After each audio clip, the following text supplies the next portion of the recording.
let me just say this. Thursday evening, supposedly, windows were broken all over. Yet, from our protest, we saw maybe 1 or 2 eggs. We saw a couple, and I followed one of the people who spray painted something.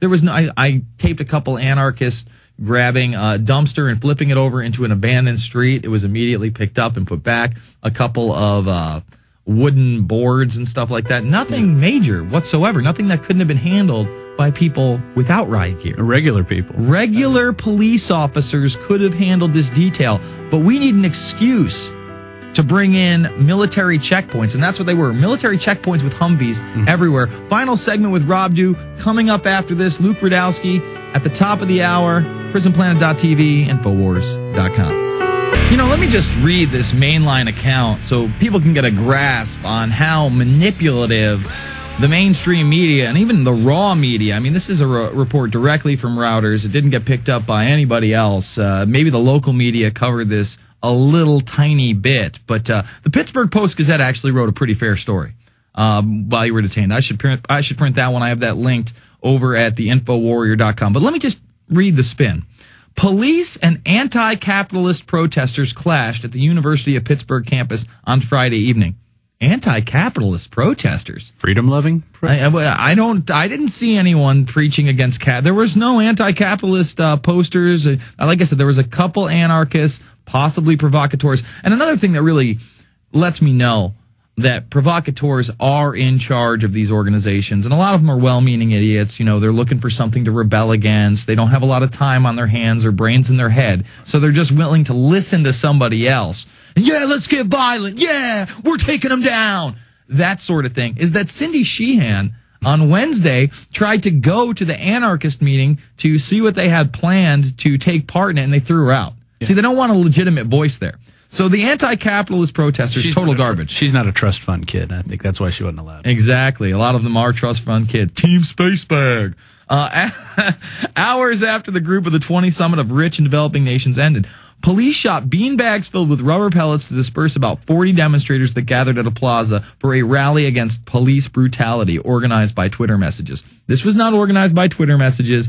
People got together after the initial 10,000 protest winded down over in that city square where they had a concert. I believe it was East Park, actually, is where it ended. Right. And that's where I got word of it. That's where I actually contacted you after you got on the bus. I said, well, it looks like there might be something at about 10 p.m. Because we were even skeptical that something was going to go down there. Right. Yeah, we weren't sure. I mean, the way it had broken up so quickly from 10,000 to just a few thousand to then a few hundred, and without any real incident that second day. And the night before seemed to be overblown. That Thursday night where they said they were burning things and rioting. We didn't see any of that. Right there's nothing going on. Exactly. The most action that we had seen up until that point was the protest march that occurred on, I believe it was Thursday. Thursday was that initial protest march before the G20. That was Wednesday. Wednesday. Yeah. You're right. Thursday was the big one, and then Friday was the...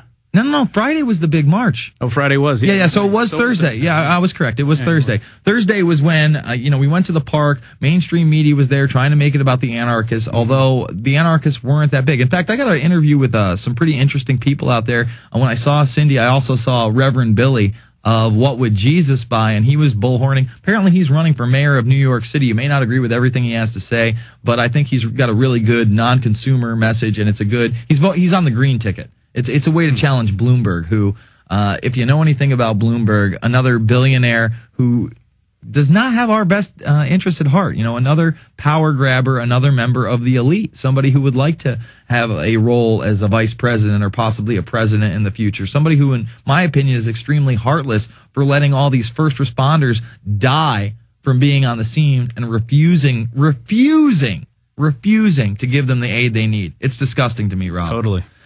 So, again, they say they dispersed 40 demonstrators. No, they locked the entire city of Oakland down. And no, it's not Oakland, California. A lot of people are in Oakland. No. Right. Pittsburgh has 3 pretty big sections. You got downtown Pittsburgh, you got the south side, then you got Oakland, and Lawrenceville is somewhere in between there.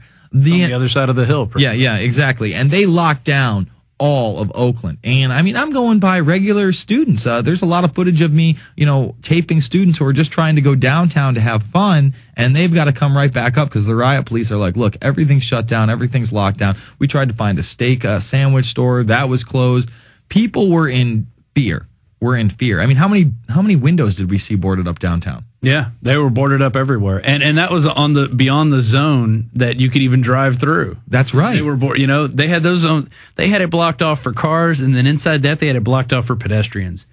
There was not one demonstration that I saw in there. I think the Falun Gong got in through the barricades at one point, but they were marching on the sidewalk. Nobody was in the street, and I think they got in on Thursday, and got in, but. They were carrying banners, probably being very quiet, not being very vocal. Well, they had assured us that first night. I had talked to that first officer while they were setting up the barricades, and I was taping. He said, no, we're not going to regulate pedestrian traffic. But then as soon as that first protest occurred, boy, did they regulate pedestrian traffic. Credentials. You could not, I wasn't allowed to walk over several bridges. Yeah. I tried to get downtown. They said, no, you can't be here, sir. You just have to go somewhere else. We had to go hide out in a bar for 90 minutes before we could get even into town. And then we had to walk over the bridge because we couldn't take our car there. Thank you so much, Rob Dew. Much more on the Alex Jones Show tomorrow and throughout the week. We'll be back after this.